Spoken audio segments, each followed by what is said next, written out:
Very good morning, warm greetings from UNESCO headquarters in Paris. My name is Borhene Chakroun. I'm Director for Policy and Lifelong Learning Systems. Honorable Minister, Honorable Secretary of State, Honorable Chief Executive Officer of the Institute for Early Childhood, I'm very pleased to be with you today virtually. My greetings to all the participants of this very important regional workshop on progress and way forward for Africa on Tashkent Declaration and Commitment to Action for Transforming Early Child Education and Care for countries of the Southern African, Eastern African community. Dear colleagues, we know that learning begins at birth. It comes to the universal, fundamental and lifelong right to education. The early years hold particular significance. From the moment a child enters the world, their brain embarks on a remarkable journey of development. This period from birth to 8 years old is a critical window of opportunities for education and growth.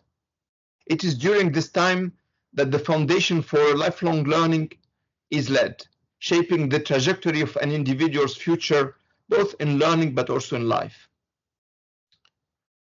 As you know, in 2022, the global community convened in Tashkent, Uzbekistan for the World Conference on Early Child Education and Care and adopted the now very well-known Tashkent Declaration, reiterating the importance of early care and learning opportunities, reaffirming the fundamental rights and calling for renewal of commitments and action in this vital field.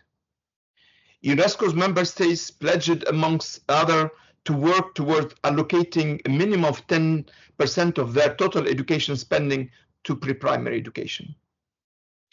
However, despite these commitments and the importance given to early child education, we are facing very important challenges that are important to highlight today. And let me mention 3 of them.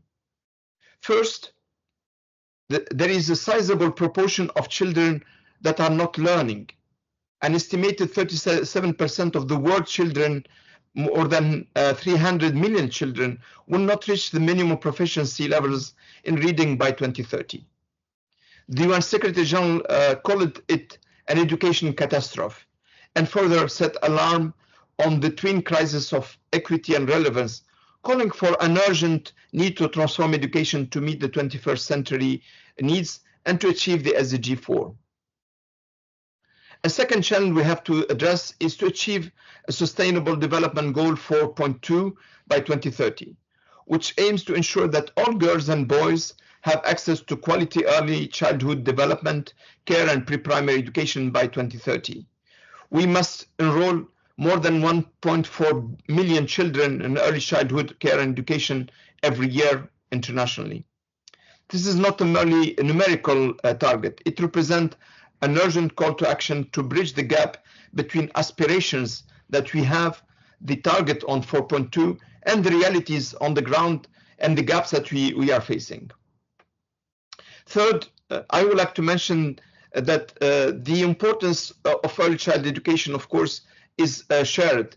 Research has consistently shown that access to early child learning opportunities support foundational learning, which in turn promotes educational outcomes, economic, social, and well-being, and the happiness and the engagement in societies of every individual and every citizen. By investing in early care and education, we not only give early child a fair start in life, but also the groundwork for a more equitable and prosperous societies. It's about a whole of child approach that we need to give importance to.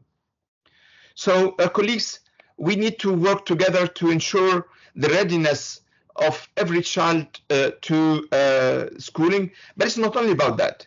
It's about nurturing this, what I'm calling whole of child development, encompassing children's social and emotional well-being. It's also about fostering a sense of belonging and identity, empowering children to become active participants in their communities and agents of positive change in the world, leading to a more sustainable development for all. So, colleagues, as we gather today, on this very important workshop. And as we share knowledge, build agenda, and collaborate, let me state the importance of our Category 2 Center in Eastern Africa, and I would like to highlight the importance and the leadership of the of Seychelles in engaging in this important agenda of transforming our commitment into action, and the role that Category 2 centers play in this context. It's a place for knowledge sharing, it's a place for policy learning, it's a place for building capacities, and that's what this center will allow us to achieve.